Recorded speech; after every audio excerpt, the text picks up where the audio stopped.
Eu sou o Stefano Florici, professor de Economia e de Cultura da Universidade Federal do Rio Grande do Sul. E este é o Stefanados, um programa que te convida a pensar diferente, de um jeito leve e divertido.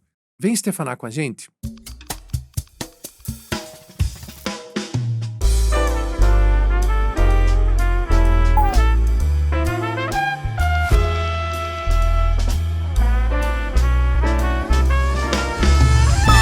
Atendente de telemarketing, assistente administrativo, secretária jurídica, caixa de supermercado e de banco.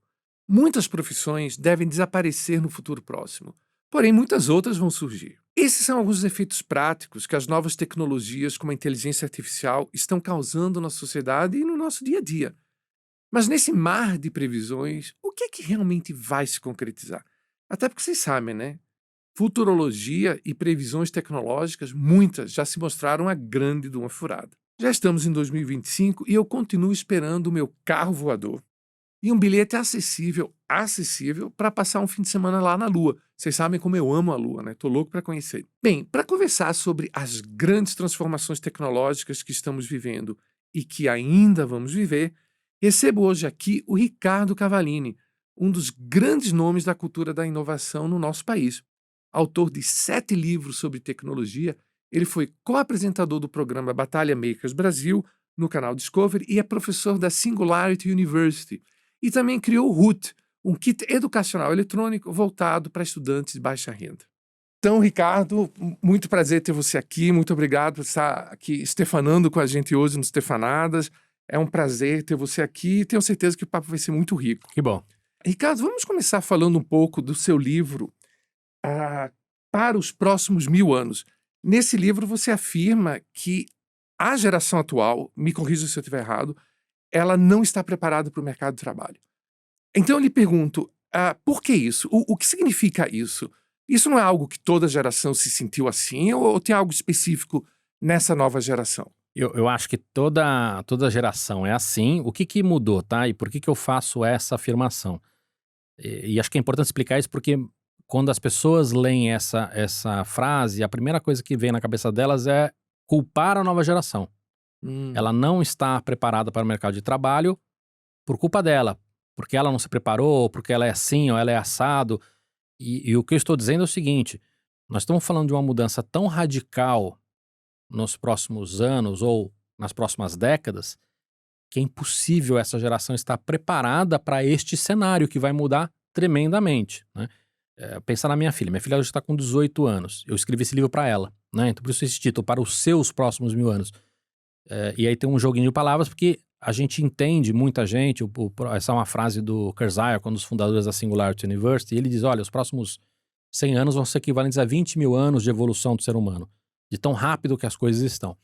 Então, quando eu olho para ela, escrevi esse livro para ela quando ela tinha 17, ela não é uma coisa que ela vai, qual é o meu futuro? Não são 5 anos, não são 8 anos.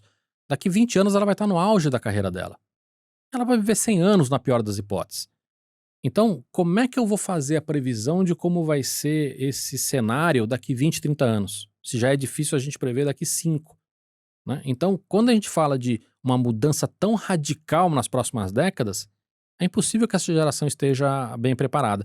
E isso é novo, porque assim, não, claro, nenhuma geração estava preparada para o mercado de trabalho, mas o cenário que a gente tem hoje de mudança radical num curto espaço de tempo faz com que, infelizmente para essa nova geração, ela é que está menos preparada para o mercado de trabalho, historicamente falando. E o que é que você acha que vai acontecer no sentido ah, do tipo de adaptabilidade que essa geração vai ter que ter para o mundo? É um constante aprendizado? Digamos assim, o processo de seleção natural da vida vai ser mais intenso? Vamos ter mais winners e losers? O ambiente vai ficar mais agressivo? Ou pode também ser por outro lado? Digamos que a gente dê um salto. Acho que as duas coisas, tá? A gente já fala sobre aprendizado contínuo, né? Uma expressão que já não é nova, é antiga. Então, essa necessidade da gente estar sempre aprendendo já é uma necessidade atual. A gente já fala disso no mercado corporativo. Se a gente for olhar nos últimos 20 anos, que profissão que não precisou, né, se reinventar ou estar sempre aprendendo ou aprender coisas novas, né? Se olhar, por exemplo, o impacto que a internet trouxe no mundo, que segmento, que indústria que a internet não impactou, né? E se não impactou de uma maneira brutal diretamente, foi indiretamente, em mudança de comportamento, de cultura, de consumo e, né, e tudo mais. Ou do próprio ambiente de negócio. Então, essa coisa da gente estar sempre aprendendo não é nova e ela continua. O que talvez tenha de novo é essa história que você, né, você falou da teoria da evolução, você citou. Eu acho que é isso, né? A gente, como Homo sapiens, a teoria da evolução, ela parou um pouco de fazer sentido. Agora volta a fazer sentido essa coisa de quem estiver mais preparado para se adaptar é que vai vencer, né? Obviamente que existe um paralelo, não estamos falando de viver ou morrer, como era na época das cavernas, mas é isso, as coisas estão mudando e mudando muito rápido. Muitas pessoas já têm esse sentimento. E esse sentimento vai piorar, porque as coisas estão mudando cada vez mais rápido e num impacto cada vez maior. Muita gente sofreu com o digital, com a internet, muitas pessoas perderam cargo, você tem uma quantidade de CEOs enorme que caiu porque não se preparou para o mundo digital. E olha que loucura, né? Na pandemia, quantos anos de internet a gente já tinha? 2 décadas? A quantidade de empresas brasileiras que não estava preparada ainda para o cenário de internet era enorme. Quantas pessoas tiveram que correr para lançar alguma coisa para a internet? Puta, eu preciso vender pela internet, preciso entregar, preciso.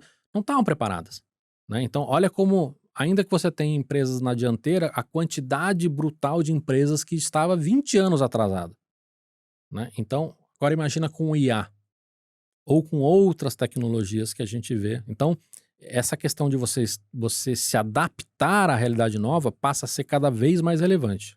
E aí eu lhe pergunto, a gente estava falando antes do início da entrevista sobre as suas áreas de interesse, que inclusive eu quero voltar para isso depois, porque tem a terceira que você nem teve chance, eu te cortei. E você falava que uma das coisas que você gosta muito é exatamente discutir o impacto da inovação, inclusive sobre os aspectos comportamentais da sociedade, das pessoas. Eu te faço uma pergunta agora, indo um pouco para o meu universo da economia da cultura, né? Você acha que o mundo pode se tornar. Eu sei que é uma pergunta muito. Não é uma pergunta talvez tão linear assim, mas você acha que o mundo pode se tornar mais pesado para as pessoas, a vida se tornar um pouco mais dura, no sentido emocional, ou não necessariamente? Olha, eu acho que você deveria chamar um psicólogo para falar sobre isso aqui, Sim. mas a minha percepção é de que a maior parte das pessoas não gosta de mudança. E nós teremos muita mudança e mudanças grandes, né? A gente já vivenciou isso com internet, com redes sociais, com mobile. Nós estamos falando de mudanças não só de, novamente, comportamento do consumidor, cultura da sociedade, ambiente de negócios, né? Novas profissões sendo criadas, profissões perdendo relevância. Você tem mudanças em segmentos que eram relevantes e hoje são muito menos relevantes, né? Então, eu acho que nesse aspecto, isso traz sim para uma grande quantidade de pessoas uma carga difícil de lidar, que é a questão da mudança. Muita gente não gosta, muita gente tem resistência, e hoje, querendo ou não, você precisa se adaptar a esse mundo novo, né? Imagina uma pessoa que ficou congelada 20 anos, voltar hoje e falar, cara, não sabe, não entende redes sociais, não entende internet, não entende mobile, não entende nada disso, pô, essa pessoa está fora do mercado de trabalho, né? E vai ter muita dificuldade, inclusive, de lidar com a sociedade. Então, porque hoje mudou a maneira como a gente namora, como a gente compra comida, como a gente se diverte, como a gente se relaciona com amigos e tudo mais, né? Gostando ou não, isso tendo coisas positivas e negativas, não importa. Então, acho que nesse aspecto será mais complicado para uma grande quantidade de pessoas. Mas é uma curva de evolução, né? Essa questão das pessoas estarem em constante mudança pode ser absorvido também pela sociedade. E isso traz, novamente, prós e contras, é uma questão das pessoas equalizarem isso. Você tem muita gente hoje que é motorista de Uber e prefere isso.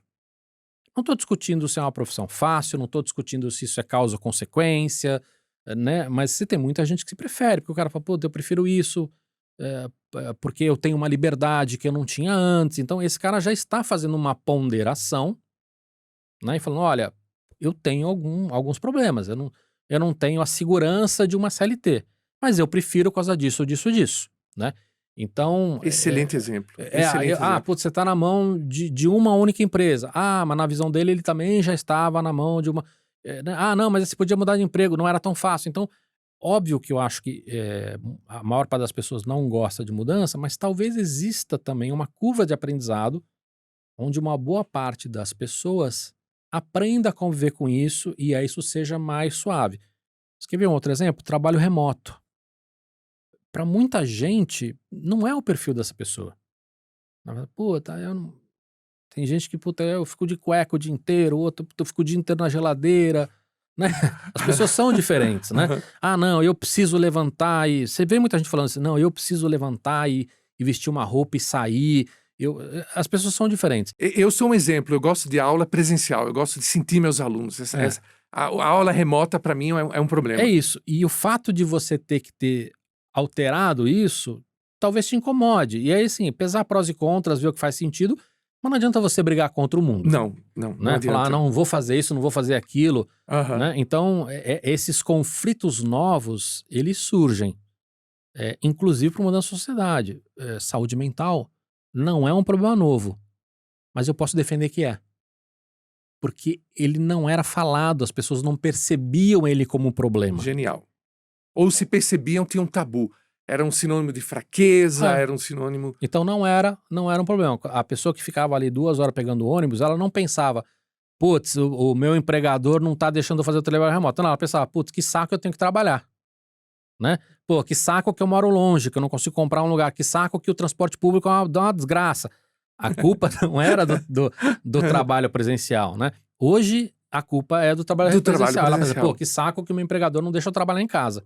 Então, é um problema novo, ainda que seja um problema antigo. Que problema antigo? Olha, você deu uma resposta melhor que muito psicólogo, viu? Obrigado. Muito. Antes de voltar para a sua seara, Ricardo, mais uma curiosidade como economista. Que é uma discussão que se tem muito hoje em dia. Como é que você acha, assim, um feeling seu, que o Estado, né, digamos assim, esse aspecto coletivo da sociedade que a gente chama de Estado, governo, eu gosto de usar essa expressão porque às vezes a gente trata Estado e governo como se fosse uma coisa separada. Na verdade, é simplesmente o aspecto coletivo da gente.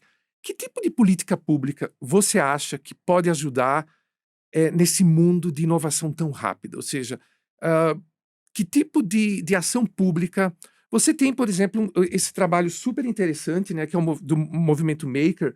Você desenvolveu essa plataforma Root. É uma plataforma? É um kit de eletrônica básica e de prototipagem que você constrói com sucata.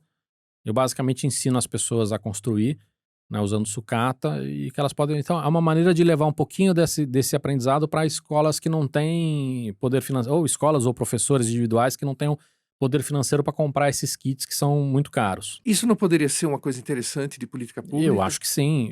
Eu tive... Depois a gente pode falar sobre isso, mas eu tive muito contato de lugares públicos, mas é muito complicado. É muito complicado. Né? Então, eu acabei falando, cara, tá aí, quem quiser usa e não me incluam nessa, né? Uhum. Mas, você falou sobre o papel do Estado, né? E aí, acho que tem que tomar muito cuidado quando a gente fala de qualquer coisa política hoje, porque qualquer expressão que você use, esse cara vai te qualificar como absolutamente um lado ou como o outro, né? Então, eu gosto de usar 2 exemplos que são muito distantes. A China e os Estados Unidos, ambos investem pesadamente nessas novas tecnologias. Então vamos colocar bilhões de dólares, óbvio que não é só grana, né? Mas estamos falando de colocar bilhões de dólares em cada uma dessas tecnologias nos últimos anos. Não importa se eu estou falando de IA, de computação quântica, de internet das coisas, de impressão 3D, de CRISPR, assim, podemos ficar horas de energia limpa, podemos ficar horas e horas falando sobre tecnologias, mas o Estado está botando muito esforço, que é atenção, carinho, dinheiro, né, legislação nessa história. Então, acho que o papel do Estado é esse. O Brasil tem um caso fantástico disso, que é a Embrapa. A gente só é essa potência em agro hoje por causa da Embrapa. Por causa da Embrapa. O solo do Cerrado era uma porcaria antes da Embrapa. Que é investimento do Estado. Que é investimento do Estado. Então, a gente pode falar horas e horas sobre iniciativas, né, inclusive Ricardo, pontuais como GPS ou como, né, fazer a análise de DNA e tudo mais, enfim. Podemos citar um monte de outras tecnologias, mas o Estado tem essa necessidade de fazer esse investimento nessas novas tecnologias, porque elas geram mais emprego, elas geram mais PIB, e elas evitam você cair o PIB e evitam você perder empregos, né? Não é só o lado positivo, tem os dois lados. Então, eu acho que o Estado tem um papel fundamental. Eu gosto de citar os dois, porque aí não vai ter aquela coisa de falar assim, não, mas esse cara tá indo mais pra cá, mais pra lá. Não, gente. Hoje, dois países que esta galera considera que são opostos no ponto de vista político estão fazendo isso. E, obviamente, não são só eles, né? A Alemanha faz isso, a Inglaterra faz isso, Israel faz isso, né? Todos os países que querem hoje estar na ponta fazem isso. Você deve lembrar quem falou isso, eu não vou lembrar, mas tem um brasileiro que falou uma coisa muito interessante. Putz, que pecado eu não lembrar o nome dele. Mas ele disse: não é que os países ricos investem em tecnologia e inovação, eles são ricos porque eles investem em tecnologia e inovação. É o inverso, né? Então, acho que o papel do Estado é muito importante. inclusive, interessante você falar isso, porque a minha próxima pergunta iria exatamente nessa direção, que eu fico pensando assim, a em economia a gente tem essa noção, que é uma das bases do raciocínio econômico, a questão das vantagens comparativas, né, que é uma das grandes contribuições da ciência econômica, é mostrar que, assim, que o mundo não é só feito de ganhadores e perdedores, que todo mundo pode ganhar, né, que as pessoas se adaptando às suas vantagens comparativas, elas todo mundo pode ganhar. Então eu penso assim, Ricardo, bah, eu tô louco para ver sua resposta, sem criar nenhuma pressão. Tá, os Estados Unidos e a China estão super adiantados. A gente estava conversando isso antes da entrevista. Tipo, anos-luz à frente dos outros. Ah, o que é realista para um país como o Brasil? Ou seja, o que vale a pena a gente se concentrar? Imaginar que a gente vai concorrer com os Estados Unidos e com a China é ilusório, né? Então, o que seria vantajoso? O que seria a nossa vantagem comparativa? E aí eu junto, para deixar você bem à vontade para falar, com a outra pergunta. Nós somos considerados normalmente um povo criativo, né? Nesse seu trabalho com o movimento maker, com a tua experiência profissional, você lida literalmente com criatividade, né? E você tem experiência com outros lugares, né, etc e tal. Como é que você vê o brasileiro como uma tecnologia de criatividade e como isso se insere na minha primeira pergunta? O que é melhor a gente se concentrar? Não essa ilusão de que a gente vai conseguir concorrer com os Estados Unidos, China, etc. Então, talvez perder tempo e energia com coisas que é melhor pegar deles. O que é legal para um país como o Brasil? Acho que a primeira coisa que é importante dizer é: não é porque a gente nunca vai chegar perto desses caras. Porque não adianta, esses caras estão colocando bilhões de dólares todos os anos em cada uma dessas tecnologias. E não é só isso. Esses caras já têm um histórico de infraestrutura e de ecossistema muito na frente do nosso, né? Então, se você olhar para a China enquanto produção, tá anos-luz de qualquer país do mundo. Quando a gente fala de educação, né, esses dois países estão mais avançados. Quando se fala, assim, a infraestrutura e o ecossistema deles está muito mais bem montado do que o nosso. Agora, é muito importante dizer o seguinte: não é porque a gente não consegue alcançá-los que a gente pode falar, não, então vamos só comprar pronto. Porque a distância que a gente tem desses países já é enorme e vai ficar em um tamanho que é difícil imaginar e explicar. Mas vamos voltar àquela frase do Kurzweil, né? Que nos próximos 100 anos a evolução vai ser equivalente a 20 mil anos de progresso do ser humano. Você consegue imaginar que daqui 100 anos o Brasil estar 20 mil anos atrás desses outros países? Nós vamos virar formiga. Idade da pedra. Idade da pedra, né? Ah, não são 20 mil anos. São quantos? São 1000 anos? Né? Então, o meu ponto não é porque a gente não vai conseguir alcançar que a gente não tem que acelerar Excelente, excelente. muito nesta direção, tá? Ah, perfeito, mas se a gente não tem o mesmo poder financeiro, não tem o mesmo ecossistema, a mesma infra, o que a gente faz? Nós vamos ter que achar nosso caminho. A agricultura não foi um exemplo, Uhum. né? A gente achou nosso caminho. Você citou criatividade, pode ser um enorme diferencial nosso em relação a isso. Mas tem muitos outros Sustentabilidade pode ser uma coisa incrível para a gente. O fato da gente ser um dos poucos países neutros e aptos a conversar com todos esses caras pode ser outro caminho. Adorei Então, essa. a minha provocação hoje, quando eu falo com a galera que realmente tem poder, sejam bilionários, sejam pessoas do executivo, eu tô tendo acesso a esses caras hoje, cara, a gente precisa conversar sobre isso. Não tô preocupado em dizer para onde tem que ir, mas nós temos que dar 2 passos para trás, a gente precisa voltar a conversar sobre isso. Vamos discutir sobre isso? A gente não tá fazendo isso direito. Mesmo quando a gente vai falar de legislação, essa discussão não está acontecendo como deveria. E hoje está muito difícil ter discussão. Então, acho que o principal agora não, nós precisamos investir nisso, precisamos conversar sobre isso, precisamos achar o nosso caminho, né? Mas tem. Você tem algum país que você vê como exemplo para o Brasil? Eu acho que você tem muitos países como exemplo o Brasil em questões específicas, né? A China tem muita coisa para ensinar para o Brasil, os Estados Unidos tem muita coisa a ensinar para o Brasil, e aí, obviamente, que nessa nossa discussão, mesmo dentro da questão polarizada, nós temos que encontrar o que a gente vai copiar ou imitar de cada um desses caras e o que a gente não vai, né? Essa coisa aqui não é legal, essa coisa aqui é legal, e assim por diante. Você pega, por exemplo, em questão de regulamentação de IA, o que a gente vê hoje? A Europa, ela olha para a IA muito mais como o lado negativo da IA, então a legislação ela pesa muito a mão no lado negativo. Os Estados Unidos com o Biden pesou no lado positivo, ainda que ele tivesse ainda uma preocupação com o lado negativo. E agora com o Trump vai exponenciar essa coisa, vai olhar só para o positivo 100%. Eu acho que os dois estão errados, a gente tem que olhar para os dois de maneira simultânea.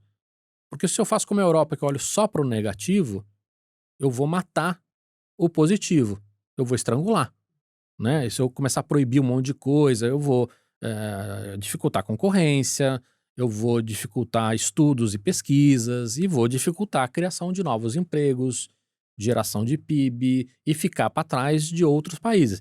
Se eu sou com os Estados Unidos e olho só para o lado positivo, eu vou potencializar o negativo. Você bota muito esforço nessa história sem métodos de controle, sem preocupações, sem responsabilidade, vai dar ruim, Exatamente. né? Você vai exacerbar também o lado ruim. Então, eu acho que o grande desafio hoje da humanidade nós estamos falando sobre tecnologias do futuro, isso já é novo em si.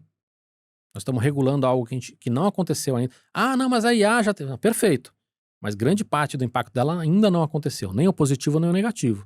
Ainda que já tenha muitas coisas positivas e muitas coisas negativas, o grande impacto dela ainda está no futuro.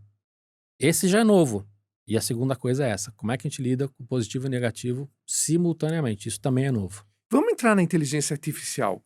Esse é um tema fascinante, esse é um tema que eu, particularmente como consumidor, eu virei fã eu uso o ChatGPT, tem outros aí bem interessantes, mas tem sido muito útil, inclusive, na minha vida familiar e pessoal, e um amigo quase, né? Principalmente para médico, eu tenho uma certa tendência à hipocondria, adoro ir para médico fazer exame, e a inteligência artificial é impressionante, me tranquiliza mais que os médicos, sabe? Ou me diz o que fazer. Então, eu tenho criado uma relação muito positiva com a inteligência artificial. Mas, assim, deixando essa caricatura de lado, eu quero aproveitar essa colocação super interessante que você fez, a Europa se preocupar com o negativo. Queria que isso passasse uma coisa muito europeia, né? Uma reação sempre conservadora com as coisas, o que também faz parte da sabedoria, você colocou muito bem. Eu estou adorando, Ricardo, que é uma coisa muito rara de se ver hoje, esse equilíbrio que você tem dentro dessa percepção do mundo polarizado, sabe? A gente precisa de mais pessoas que entendam isso, né? Que a gente precisa... Mas acho que tem bastante gente hoje preocupado com isso. Acho que isso também já é uma curva de aprendizado. Ótimo. Já é Eu uma acho que curva de você aprendizado. já começa a ver gente relevante falando sobre isso, né? E tentando trazer essa conversa E, cara, a gente não precisa concordar pra gente conversar, Exatamente. A né? arte de ser adulto é exatamente essa, né? E a política era isso, Exatamente. né? Exatamente. Deixou de ser. Deixou de ser, exatamente. Mas voltando para a inteligência artificial, e os Estados Unidos então focam no positivo. Será que também um pouco essa questão de focar no positivo americano também tem uma questão estratégica? Olha, a China, sabe, não dá para ficar para trás, etc e tal. Fala um pouco para a gente, rapidamente, o que é esse conjunto negativo das consequências da inteligência artificial e o conjunto positivo. E eu só queria acrescentar uma curiosidade pessoal, né? Eu falei dessa minha relação de consumidor. Eu não sei onde eu li essa informação que em 7, 8 anos a inteligência artificial ela vai começar a desenvolver emoções, né? Inclui um pouco essa discussão nessa Tá sua bom. explicação. Vou pedir para você voltar no negócio de emoções pra gente falar depois, que é um tema grande. Ótimo. Em relação ao IA, a quantidade de coisas, tanto positivas quanto negativas, é tão grande que não caberia num podcast nenhuma das duas, tá? Nenhuma das Mas duas. vamos lá. Vamos falar um pouquinho de coisas positivas.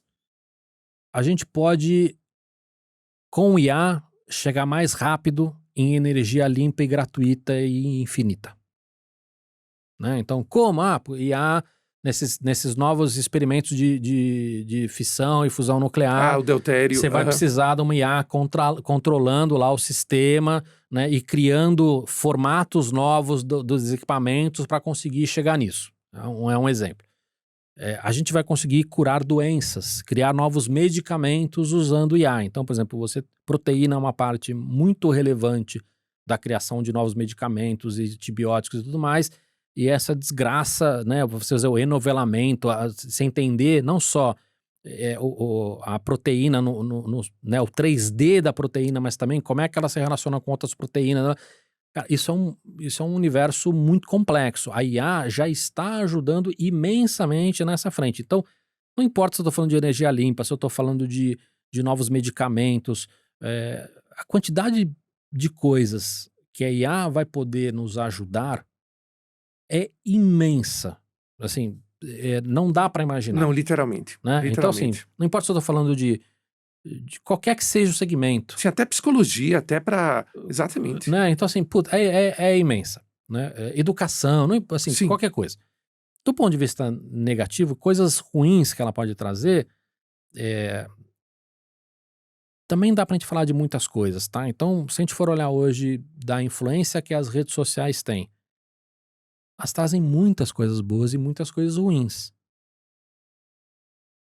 Um dos exemplos que a gente tem, que a gente pode dar de negativo na IA a IA vai conseguir ajudar pessoas malvadas A fazer maldade. a fazer maldade, né?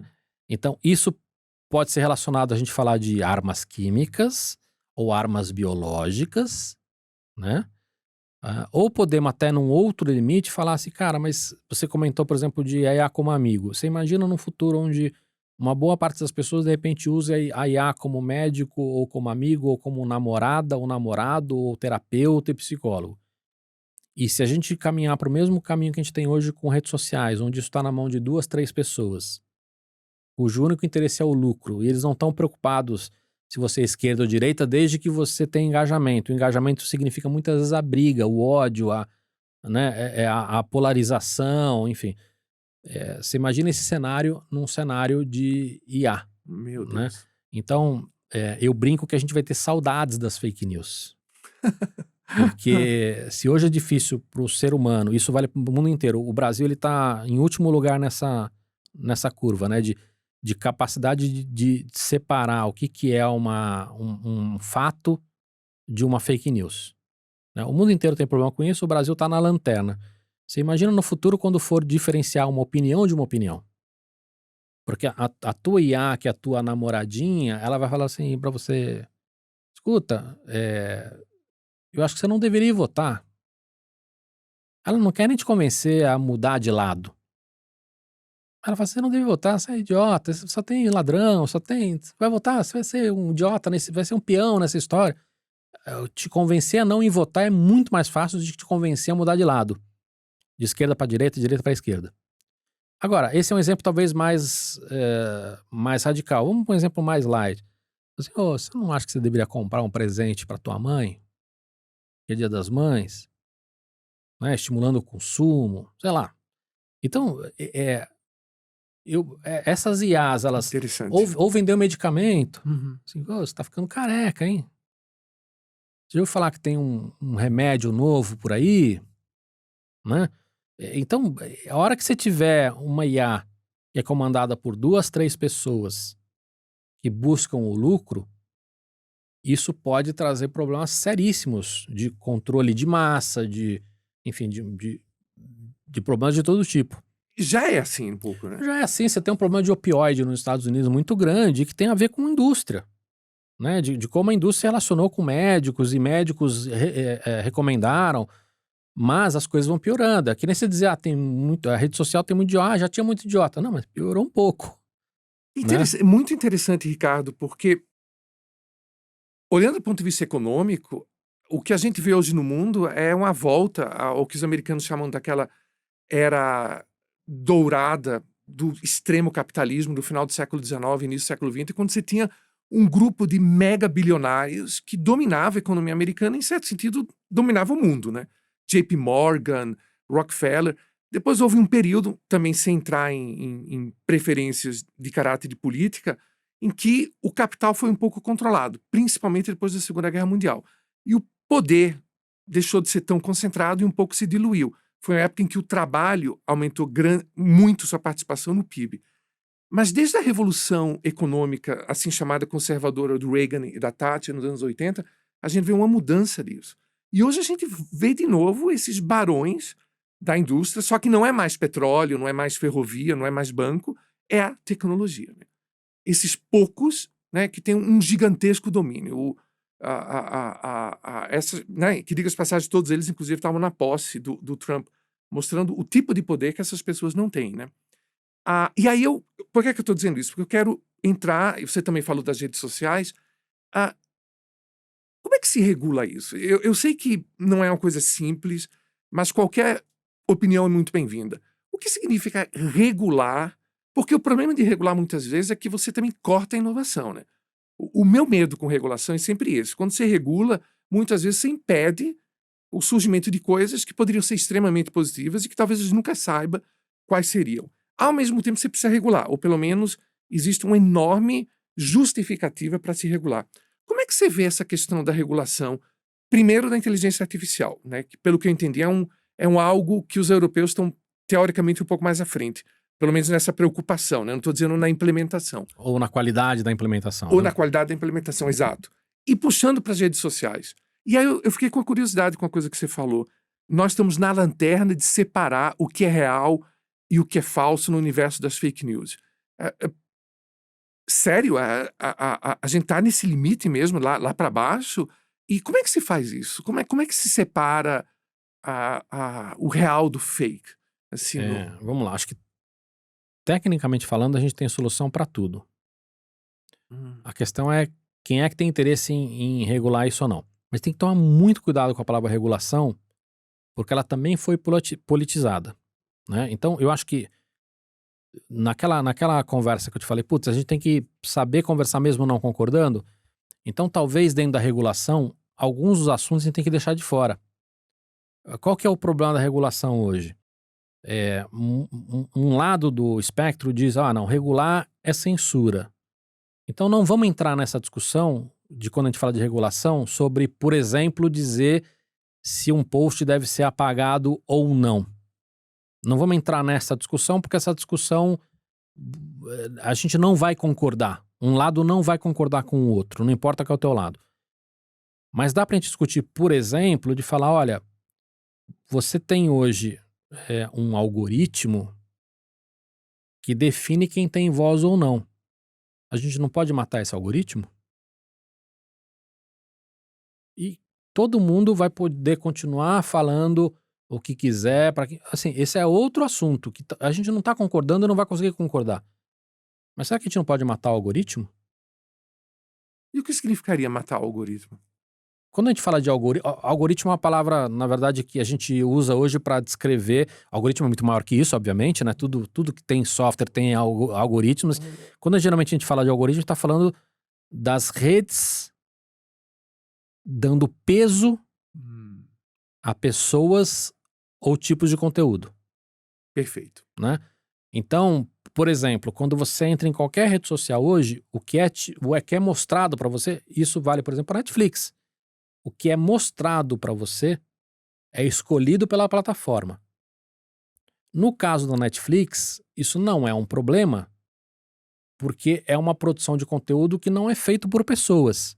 Então ela está entendendo o teu comportamento, o que você gosta ou não, e fala, cara, eu preciso mostrar filmes e séries que eu acho que ele vai curtir, para manter ele na minha plataforma, né? Agora, quando isso é nas redes sociais, o algoritmo vai decidir o que mostra para você e o que não mostra para você, de acordo com a necessidade dele de lucro, né? Então, quando eu falo de matar o algoritmo, é assim, cara, quantas pessoas você segue no Instagram? Eu sigo 5.000 pessoas.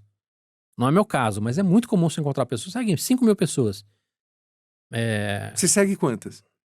Não sei, sei lá, 400, 400. 500, que já é um absurdo, Que já é bem né? muita. Então, a escolha do que é visto é uma escolha feita pelo algoritmo. Se a gente matar isso, fala assim, pô, mas aí, puta, eu vou ver o conteúdo das 5.000 pessoas, e aí você vai ter que, de alguma maneira, se organizar. Se você vai ver isso por ordem linear mas eu não vou conseguir ver tudo. Você não vê tudo hoje. O teu limite é o mesmo. É o quanto você faz de scroll e quanto tempo você fica. O limite é o mesmo. Você vai ver a mesma quantidade de informação. Mas eu posso ver pelo tempo? Não, você pode criar listas de amigos, listas de trabalho, listas de diversão, lista de pornografia, sei lá. Muito interessante. Cria suas listas, então, entendeu? você seria favorável a matar o algoritmo? Eu 100%. Uau, bem legal isso. E por que isso. não? Mas bem legal Onde isso, isso fere a esquerda, onde fere a direita? Nós não entramos ainda nessa outra discussão. Sim. Mas o fulano vai continuar falando merda? Nós não estamos entrando nessa discussão ainda. Não, mas não vai. Não, vamos deixar a discussão de liberdade de expressão, de censura. Tira essa. A gente não vai concordar com isso. Mas por que a gente não mata o algoritmo? Entendeu? Se você conversar com galera de esquerda e direita, ambas vão dizer que a rede social defende o outro lado. A gente concorda nisso. Interessante. Então vamos matar o algoritmo. Qual é a resistência a matar o algoritmo? A resistência? Eu acho que a primeira coisa é, a discussão não tá nisso. A discussão tá, como é que a gente vai fazer o controle das redes sociais? Aí um fala assim, não, tem que proibir esse cara, tem que tirar esse cara da rede, tem não sei o quê, tem que fazer censura, tem que... Essa discussão está muito sobre as pessoas. Muito Enquanto isso, interessante. você tem os carinhas ali controlando todos nós. E ganhando dinheiro. E ganhando muito dinheiro. E ganhando muito dinheiro. E vão continuar ganhando, eu acho ótimo. Mas não precisa ser dessa forma, entendeu? Não precisa ser dessa forma. Ricardo, vamos voltar para aquele ponto que agora eu tô com a pulga atrás da orelha das emoções na inteligência artificial. Que depois eu quero entrar no nosso segmento final, numa área que eu sei que você curte muito, que é falar de novas tecnologias de inovação. Fala um pouco dessa questão que me intrigou um pouco quando eu li essa reportagem. Uau, em 7, 8 anos. E aí eu aproveito e coloco uma outra questão no meio. Como é que fica um pouco o exercício de futurologia nisso tudo? Né? A gente sabe que é muito mais comum o que se prevê não acontecer do que acontecer. Como é que se lida? Que tipo de filtro você usa para dizer, olha, aqui tem lógica eu poder discutir o que vai acontecer em tantos anos. Aqui é melhor não me meter nisso. Vou começar pelo final, tá? Acho que o exercício de futurologia, ele parte por alguns princípios. A primeira coisa, você tem que entender como essas tecnologias funcionam. É muito importante porque muita coisa que é falado, no futuro, assim, cara, o que você está falando não faz sentido, tecnicamente falando. Perfeito. Né? Então, entender como a tecnologia funciona é muito importante para entender limitações e possibilidades dessa tecnologia e, consequentemente, você prever. Outra coisa muito relevante é você entender o ambiente corporativo. Muitas previsões feitas, você, cara, essa previsão não faz sentido porque o ambiente corporativo não funciona dessa maneira. Né? Então, muitas do cenário atual hoje é muito melhor descrito por Clayton Christensen, que falou sobre a lógica da inovação, ou sobre... ou de repente você olhar para Schumpeter, não sei como é que se fala isso, eu nunca sei. Schumpeter.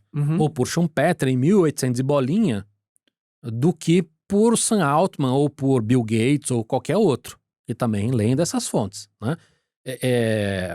Isso é uma coisa. Inclusive, quando a gente fala de ambiente corporativo, entender essa lógica, essa política, é entender também quem você escuta. Hoje um cara como o Sam Altman, que é definitivamente um dos caras que mais entendem de IA, é o cara da OpenAI que faz o ChatGPT.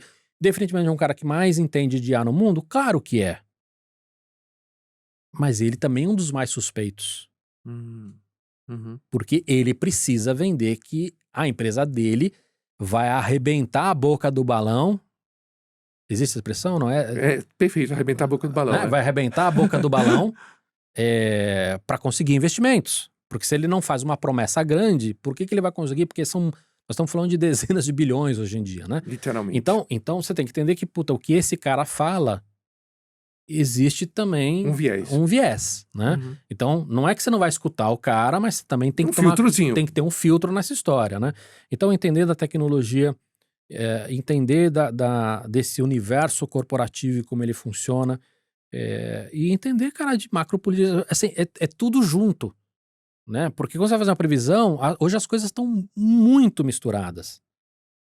Então, por isso que é muito difícil fazer previsões, sempre foi, e está cada vez mais difícil, porque como as coisas estão mudando muito rápido num curto espaço de tempo, aí fica cada vez mais difícil prever, principalmente quando a gente fala de prever realmente o futuro, né? Porque prever a profissão que vai dar bom daqui 2 anos é uma coisa, daqui 20 é outra. Exatamente. Né? Mas você tinha feito uma outra pergunta antes de falar sobre previsão. A questão das emoções na inteligência artificial. Legal. Quando a gente fala de emoções, ou de inteligência, ou de consciência... Né? Consciência. Nós estamos falando sobre a IA tendo comportamento humano. Se você conversar com 100 especialistas de IA, uma boa parte desses caras vai dizer que a gente não vai chegar nisso.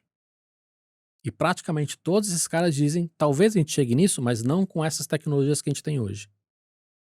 A gente vai ter que criar novos saltos, novos métodos, novos sistemas, que não são esses LLM que a gente está vendo, os chat GPTs da vida, não sei o quê, né? Mas isso não importa. Isso é uma discussão para academia, não é para gente. Porque mesmo ela não tendo consciência, mesmo ela não tendo emoção, ela conseguirá fingir que tem. Né? E aí tem que tomar cuidado com a palavra, que fingir denota um comportamento humano, mas ela vai conseguir simular que tem. Perfeito. E pra gente isso é suficiente. Pra você ter uma namoradinha que te ama... Eu tentei, inclusive, ter um namorado na internet. Você conversa com as plantas já, você já conversa com os seus cachorros. Ah, não, mas o cachorro me entende. Tá bom. É óbvio que ele entende parte do que você fala, né? Mas assim, a gente vai acreditar no que a gente quiser acreditar. Exatamente. Né? Exatamente isso. Vou apanhar porque eu falei que o cachorro não entende. Né? Ele entende muita coisa, mas tem muita coisa que... Né? Mas minha planta me entende. Se eu converso com ela, não, beleza. E vai ser assim com o IA, entendeu? Você não vai... Por mais que eu fale pra você, olha, cara, racionalmente você sabe que ela não tem essa emoção, né? Ela sei. Mas você vai continuar amando ela, você vai continuar gostando dela. Então, no ponto de vista prático... Que é o que a gente faz com quase tudo na vida, se você parar pra pensar. Então, do ponto de vista prático, não faz diferença. Essa discussão sobre, ela vai acadêmica não tem tanta É uma discussão muito gostosa para você ter no ponto de vista filosófico, ou acadêmico, ou para fazer filme de ficção científica, mas na prática, elas serão assim. Porque elas vão simular essa inteligência, essa consciência, essas emoções. Ela vai simular isso muito facilmente. E isso terá as consequências positivas e negativas dessa história toda. E a gente tá longe disso ou ainda não? Para simulação, não. Simulação, nem um pouco longe. Então a minha estratégia de ser sempre gentil com a inteligência artificial é positiva, né? Tipo... Olha, eu sou gentil com a inteligência artificial, mas talvez pelo motivo diferente de todo mundo. Muita gente brinca e fala assim, não, eu sou gentil porque o dia que ela tiver consciência... É isso, esse é o meu motivo. Ela vai lembrar, né? Tem essa piada, né? Qual é o teu motivo? O meu motivo é muito parecido porque alguns pais pedem para os filhos falarem obrigado e por favor para a Alexa da vida. É uma maneira de você educá-los. Ai, genial, Ricardo. Né? Então, esse é o meu motivo. Eu preciso me educar. Quer ver? Eu vou dar um exemplo foge disso. Eu comecei eu leio muito, eu vejo muita coisa, e aí quando é entretenimento, eu vejo em 1x, né? Uma velocidade. E eu comecei há um tempo atrás, quando eu preciso ver uma palestra de um cara sobre computação quântica, ficar 2 horas. Falei, cara, eu vi em 2x. Porque, putz, cara, é metade do tempo. Sim. Né? E eu comecei a fazer muito isso para estudar. Eu comecei a ter problema de relacionamento com pessoas. Porque, cara, a gente conversava e eu só pensava assim, fala rápido, filho da mãe. Eu começava a achar todo mundo lento Conversas demais. em 2x, adorei essa. Né? E eu falei, cara, eu vou precisar parar ou diminuir muito de ver vídeo em 2x porque isso tá me fazendo mal, do ponto de vista social. Então, eu sou um cara que eu me conheço e eu não sou um cara com muitas facilidades sociais, eu tenho meus defeitos sociais de Aham. relacionamento. Então, cara, então eu preciso falar obrigado, por favor, porque eu já sou o cara que daqui 1 ano eu vou te mandar um WhatsApp falando assim: escuta, me dá o link do teu podcast novo. Aí você vai mandar pra mim assim: bom dia, Cava. Aí eu falo: puta merda, esqueci do bom dia. Né? Então, Aham. eu já sou um cara que Em 1x já é complicado, em 2x, né? que faço essas falhas, né? Aham. Então eu falo assim, cara, se eu começar a lidar com IA como um robô, isso pode me dificultar também de não falar o por favor, não falar obrigado nas relações humanas, né? Muito Mas isso interessante. sou Então, eu. é Eu não para te acho que educar, não é é? pra me educar. Então, assim, Perfeito. eu acho que deveria ser assim. Não, cara, cada um é diferente, Claro. entendeu? Eu não acho que a IA vai se vingar se você não falar obrigado. E eu não acho que se você não falar obrigado, você vai mudar. Como é que é você? Eu não sei. Né? Então, acho que isso é de cada um. Mas eu vejo muitos pais fazendo isso, cara. Assim, fala obrigado, fala por favor, porque é uma maneira de educar os filhos, Perfeito. Muito né, interessante isso. a ser educados e serem cordiais e tudo. Ricardo, falando então agora, entrando para a parte mais lúdica agora, na reta final aqui do nosso podcast, que o tempo voa. Você gosta de inovação, né? Você é uma pessoa... Não, e eu repito aqui, eu como professor já tive, eu acredito que nos 30 anos que eu sou professor, mais de 10.000 alunos. Então a gente é treinado para reconhecer pessoas brilhantes. Se você é uma pessoa brilhante, é Obrigado, delicioso falar contigo, obrigado. Nossa, eu teria zilhões de perguntas. E teu equilíbrio é uma coisa realmente fascinante, Ricardo. Então eu quero aproveitar isso para te perguntar. Tu te divertes com essa questão da inovação, de tecnologia, de pensar, de imaginar? Se a gente for filtrar, se você fosse filtrar o que existe no mundo de, digamos assim, de inovações, de novas tecnologias, o quântico, até pouco tempo atrás a gente tem o tal do metaverso, a inteligência artificial. A gente falou antes do programa do 3D, né? Só para colocar os nossos, eu não sei se diz hoje telespectadores, né? Qual é o termo que você usa? Nossos ouvintes, Nossos talvez? Ó. ouvintes, é porque eles estão vendo também, É, né? nosso público, é que hoje se faz seguidor é É esquisito, né? esquisito, É, O nosso público, a gente estava discutindo um pouco antes a questão do 3D a também, né? impressão 3D, né? Que a impressão 3D é uma tecnologia que, de fato, ela tem implicações práticas muito concretas do ponto de vista econômico, Sim. porque ela aumenta a possibilidade de competição, reduzindo a questão da necessidade de ter ganhos de escala, né? Então eu te pergunto assim, você filtraria quais são as tecnologias que realmente vale a pena prestar atenção hoje em dia? Eu acho que são todas elas pelo seguinte, elas não estão mais separadas. E isso é um dos componentes pelo Hum, qual as coisas estão andando muito rápido. Porque, por exemplo, com o IoT, que é a internet das coisas, né, a quantidade de câmeras que você tem hoje, de sensores, de equipamentos e tudo mais, isso vai alimentar a IA de duas formas. Primeiro parte do processamento da IA poderá ser feito nesses equipamentos, e o processamento é uma questão hoje de gargalo, né? A gente chama isso de computação de borda, né? Ou edge computing, né? Então esse é um exemplo. O IoT, internet das coisas, vai alimentar a IA, mas também ela vai alimentar a IA como sensor, né? As imagens, os microfones, tudo isso é informação para alimentar a IA do futuro, né? Que hoje ela está muito baseada, quando a gente fala de ChatGPT, do conteúdo que tem na internet. Mas ela será cada vez mais alimentada por informações da vida real, câmeras, microfones, sensores, né, o teu óculos, o teu relógio, o teu anel, etc e tal. Então, Então, e é por isso, rapidamente, sem querer te interromper, eu li uma vez que a grande vantagem comparativa dos Estados Unidos são as universidades e os melhores matemáticos do mundo. E a grande vantagem comparativa da China é essa quantidade gigantesca de informações e de dados do dia a dia das pessoas que eles conseguem capturar com digamos, com esse meio ambiente que talvez faça parte também de uma ditadura, de coletar informações constantes de todo mundo e ter acesso a isso. eu acho que os dois países estão muito avançados. A gente pode discutir qual que está mais ou menos, mas estão muito avançados em quesito de educação, né? Eu acho que a China mais do que os Estados Unidos, né? Quantidade de engenheiros que formam e tudo mais. E até por uma questão lá, eles se dedicam muito mais, É né? verdade. Pelo motivo errado, mas enfim, Sim. se dedicam muito mais. Ambos têm uma quantidade muito absurda de dados, né? Você pode falar, mas isso aqui é por controle de Estado, esse aqui... Mas, cara... os americanos também Então, têm pô, acesso. tem isso, Sim. assim, as empresas que mais têm acesso nosso hoje são norte-americanas, né? Google, Meta, né? Então, assim, acho que quando a gente fala dessas questões, os dois estão muito avançados. Mas quando a gente fala de novas tecnologias, é isso, uma impacta na outra, né? Então, por exemplo, a impressão 3D vai se beneficiar enormemente da IA.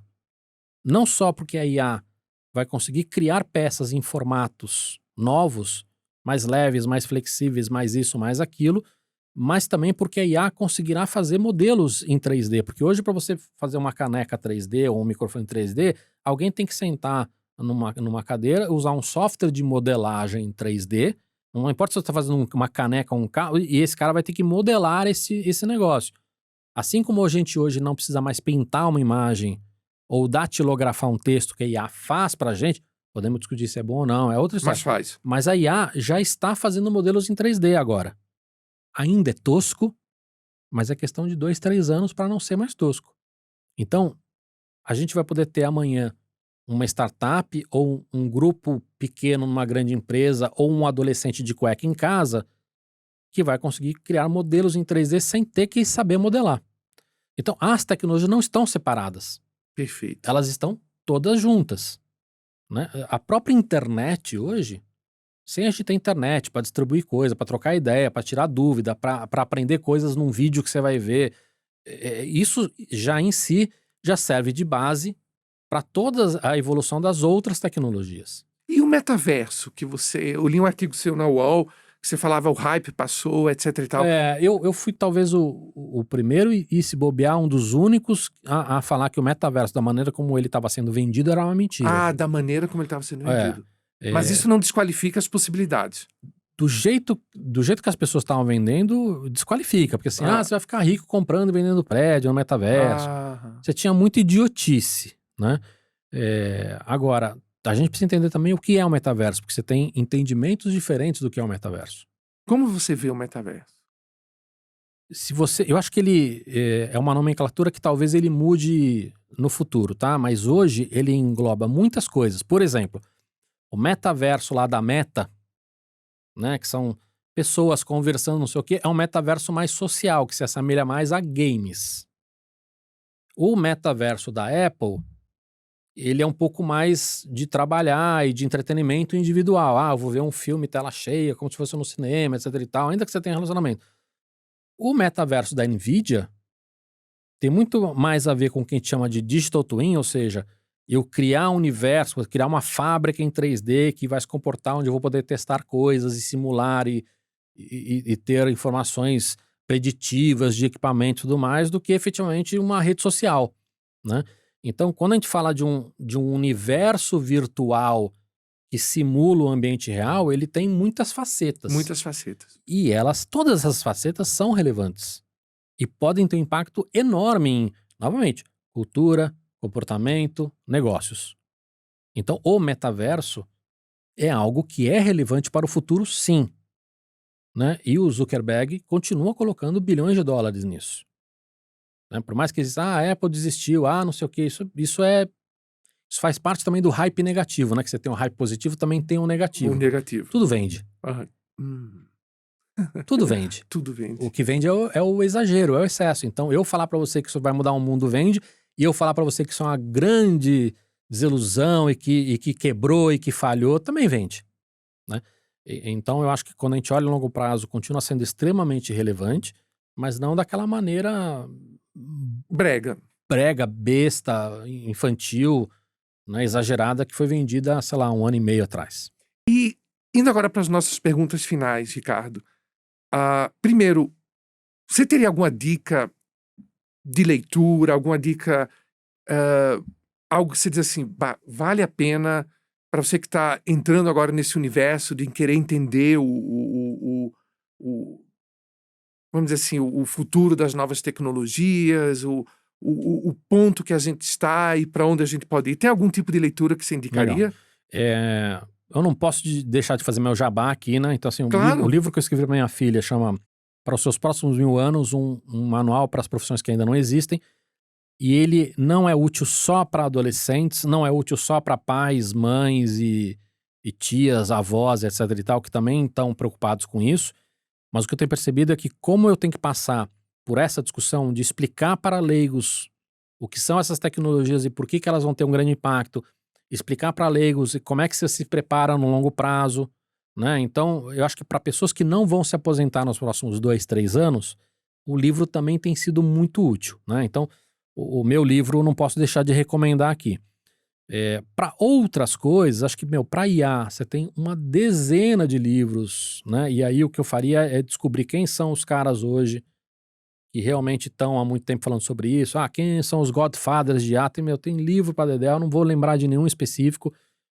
A gente citou aqui o Clayton Christensen, Dilema da Inovação. Eu acho que talvez é uma das poucas coisas originais, né? Quando a gente fala de entendimento novo de inovação de maneira conceitual. Muitas pessoas vão achar até que não tem nada de novo, de tão certeiro que foi o livro, né? Então, se a gente olhar hoje para a briga entre Google e OpenAI, né? Putz, tá totalmente descrito nesse livro, mesmo sendo duas, sei lá, não sei quando foi lançado, mas sei lá, 1, 2 décadas antes. Então, esse é o Dilema da Inovação do Clayton Um clássico. é um clássico, já é um clássico, né? Mas eu também faria algumas outras leituras, talvez mais filosóficas ou talvez mais para ficção, né? Uau! Então, Arthur Clarke ou, sei lá, esses caras. O Arthur Clarke tá sempre em dia, né? É incrível, né? Né? Então, acho que para quem gosta de um lado mais ficção, acho que é Você curte legal. ficção? Eu curto, mas eu não sou um leitor assíduo, né? E séries, você curte, assim? Curto. Uma que você tá assistindo agora, que você tá curtindo? Eu tô vendo uma série de séries bobinhas na falta de ter uma muito boa. Eu sou muito ruim pra lembrar de nomes de Vai, séries fiquei e tudo. curioso agora, o que é que você tá assistindo? Não, Mas mas uma que você gosta, não necessariamente uma que você tá assistindo agora, mas uma... você tem que pensar, eu sou tão ruim de lembrar nomes. Se você me falar as mais famosas agora, eu te digo qual que eu gostei ou eu não gostei, mas eu sou tão ruim de Bah, eu também lembrar. sou. Tá vendo? Infelizmente, É, os dois somos mas eu gosto bastante, assim, como entretenimento eu acho muito legal. como entretenimento. E uma última pergunta que eu queria te fazer antes de partir para as duas finais que eu faço para todo mundo. Você ficaria de olho em quê? Se você escolhesse, não, olha, eu sei, tá tudo relacionado, etc e tal, mas se a gente tivesse que ter um norte, assim, você diria, fica de olho nisso, em relação ao futuro. O que é que você me recomendaria?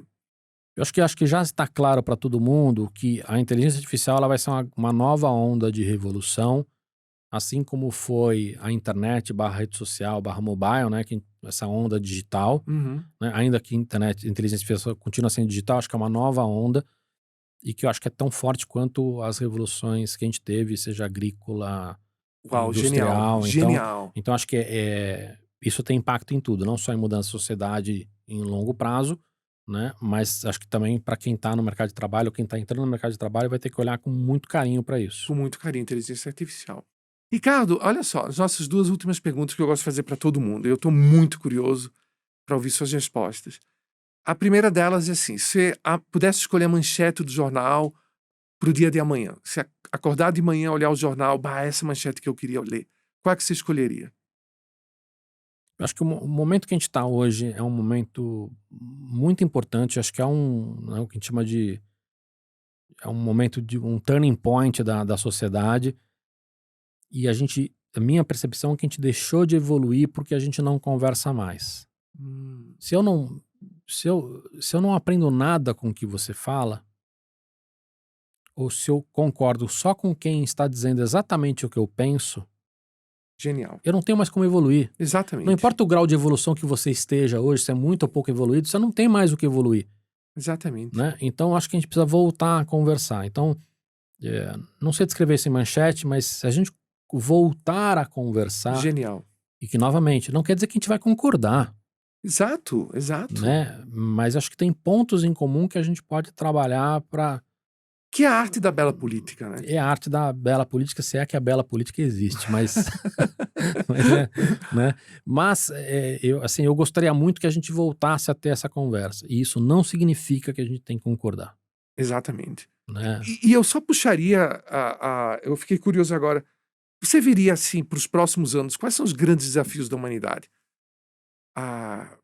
lidar com a inteligência artificial, a questão climática, a ameaça nuclear. Quando você olha para o mundo, o que é que te preocupa? Eu acho que tem muita coisa que me preocupava e que talvez hoje me preocupe menos, porque é o maior problema que eu vejo hoje que a gente tá cada vez mais odiando o outro lado, não importa quem ele seja. Isso não vai nos levar a um bom caminho. Já falamos Muito bom, sobre muito bom. deixar de evoluir, mas isso pode trazer problemas Bem sérios. bem sérios, que podem resultar não só em questões de guerras, né, mas outras questões de radicalismo de todo tipo, enfim. Então, eu acho que o momento que a gente está hoje é um momento que a gente precisa voltar a conversar. A gente sempre vai cair nessa história. Genial. Porque Adorei. nunca na história da humanidade as pessoas tiveram tanto poder. Isso é bom. Mas isso também traz não só muita responsabilidade, mas também muito risco, né? Hoje, com as tecnologias atuais, você tem, por exemplo, países com conflito hoje que os caras estão imprimindo a R15 na impressora 3D. Ah, Com o IA, a gente pode ir para questões ainda mais sérias. e no quintal de casa, né? Se a pessoa.